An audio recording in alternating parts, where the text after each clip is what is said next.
بسم الله الرحمن الرحيم الحمد لله رب العالمين وأفضل الصلاة وأتم التسليم على سيدنا ومولانا وحبيبنا وشفيعنا Muhammad. This is lesson 2, part C, the answer. There are 3 broad levels of hadith ijazah, as currently practiced by the musnidin. A musnid is a sheikh, not a musnad, a musnid, a sheikh who carries the chain and is authorized to impart it. And that is the main objective of a maqra'ah, depending on your level. It is isnad, as a verb, that is ala wazn if'al, to impart the chain. So once again, there are 3 broad levels of hadith ijazah as currently practiced by the musnidin. The first level is tabarrukan. This is not really an ijazah per se, as the objective is not sacred knowledge, but rather to derive blessings from the recitation of the sunnah. As the Sufis say, عند ذكر الصالحين تتنزل الرحمات. Upon the mention of the righteous, mercies descend, plural, mercies. And who is more righteous than Sayyiduna Muhammad sallallahu alaihi wasallam and his companions and the preceding generations, who are recurrently mentioned in these chains of transmission, and through whom the very definition of righteousness itself is set. And that is why throughout Islamic history, even children were brought to such recitals, maybe even, children that could not possibly understand, like infants, for the blessings that they contain. Additionally, along the same intention of tabarruk, it was a common practice of the ulama to recite the entirety of Sahih al-Bukhari to avert trials from the ummah. I had the great honor of participating in such a recital during COVID, in which I was the only female reader, alhamdulillah. And it was actually the culmination of a dream that I had seen several years prior, subhanAllah. And it just so turned out that I was assigned the book of dreams. Many don't know that Imam al-Bukhari, radiyallahu ta'ala anhu, was one of the greatest defenders of the Quran and of Ahl Sunnah, and that he suffered greatly for his upholding of the truth, and that due to this, along with the jealousy of some of his contemporaries, he died in exile. It isn't just the blessing of al-Jami' al-Sahih that we draw upon to avert calamities, but the spirit of one of the greatest imams in Islamic history and his scholarly martyrdom. I have a very personal, deeply spiritual experience with Imam al-Bukhari, radiyallahu ta'ala anhu. Perhaps another time we can mention it. The second level of ijazah is riwayah. The ijazah of sama' is a basic listening license. Okay, and within this broad level, the second level, there are several subcategories. But a listening license is simply proof that you heard the reports from a scholar, because the original manuscripts have no vowelization and no dots. That is why we find that classical commentaries specify these. Like when you read a hadith commentary, this is among the very first things that's mentioned. This letter with 2 dots and so on. So a musnid is not just transmitting; he is doing dabt, meaning he is transmitting it with the correct reading. And that is where the word maqra comes from. It is a correct reading of the hadith. And that's why isnad is a field of expertise in itself, and why a maqra cannot be held except by an expert. And students used to make marks in their copies during the sama' to ensure that they also read it correctly. And this is the first layer of preservation of the hadith corpus. The sister did also ask if she must follow along in her nuskha, and the answer is, of course, dependent upon her goal. But if the objective is to acquire an ijaza of samar, then the answer is yes. And she should also be taking note of the dabt and i'rab, because even the grammatical tenses of the words in the blessed reports are not subservient to generic grammar rules. Instead, the majority of hadith scholars are of the position that the transmitted grammatical tenses of the hadith take precedence over the rules of the Arabic language, as is most definitely the case for the Quran, which is itself marji'un fi nahu. In other words, the Quran is a reference for grammar as opposed to being subservient to it. Again, this is a well-known mabhath in the riwayah-based sciences. The third level of ijaza is diraya. Again, these are broad categories. This is the ijaza of understanding. It is higher than riwayah, and it would permit the student to both transmit and teach the text. Generally, such lessons are not open to the public, while the above two may be accessible to laymen.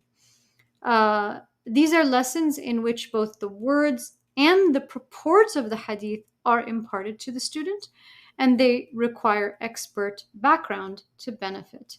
This is the second and most important layer of preservation, because it not only preserves the hadith, but also preserves the sunnah. And there is a distinction here. A hadith is a text.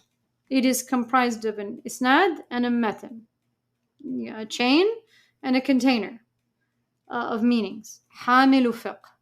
So the hadith, that is the report, the text, is preserved through the isnad, through the chain, while the sunnah, the meaning, is preserved through the matan. And these are key methodological principles that many sacred students are missing. Let's go back to our fairy tale. This time, let's make it Jahili Arab style. Okay, he says, "Aymullah a'shaquki." So if you're a layman, you might say, "Calm down, dude." But if you're a woman of riwayah, you'd say to him, "Asnid," that is meaning, "Give me your chain." So he'll say, "Yeah, I told my mom, my brother, my friends, they all know that I love you." Problem is, الراوي يخالف مرويه، يعني مشكل جدا. Anyway, but no one can trick the woman of diraya.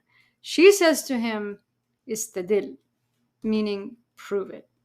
So yeah, the chain is necessary, but be a faqihah. That's true love. Now, if you're a woman of tasawwuf, you're not going to say anything at all. You're going to look him up and down and then walk away, because after all, it's just a fairy tale. In conclusion, if you were unable to hear the reports, then even sama' was not achieved, and essentially the ijaza is for tabarruk. However, if you caught most of it, then it is a proper sama'. What I used to do in my nuskha is actually mark off the ahadith that I didn't hear and follow up on them. Keep in mind, musnidin rarely suffice with one sanad, so they expect students who are interested in hadith studies to listen to the text several times, thereby achieving a complete, accurate sama'. So I would advise the dear sister and anyone who is considering attending a maqra'ah to make a clear intention on what they are seeking. Is it tabarruk? Is it riwayah? Or is it diraya? There are surely blessings in attending a hadith recital. However, have you gained the requisite knowledge necessary to know and practice your religion, what we call ilm al-hal? That would undoubtedly take precedence over the time and effort expended in such gatherings. So, if you are a formal student of hadith, then the maqra' is certainly a part of that discipline, and following the adab of sama' would be a requisite to achieving the goal, namely to join the train of transmitters. However, if you are a formal student of fiqh, then sama' would neither be the goal nor would it be sufficient to achieve the goal. Students of fiqh are focused on the transmission of diraya, such as the reports of the mujtahid imams in explanation and utilization of the prophetic reports and those of the Sahaba. That's why in the Hanafi madhab, what do we call it? Zahirul riwaya, right? Thus, rote sama' is not necessarily considered praiseworthy within the subject domain of fiqh, as the objective of the faqih is diraya, not riwaya. Lastly, a beginner student should really not be occupied with recitals of long compilations of hadith. Instead, works like the 40 Hadith Nawawi and Riyadh al-Salihin, which were actually compiled for the common Muslim, as opposed to the large compilations. They were compiled for the common Muslim to learn the general principles of the Sunnah and to be guided to righteous actions. These are the starting point.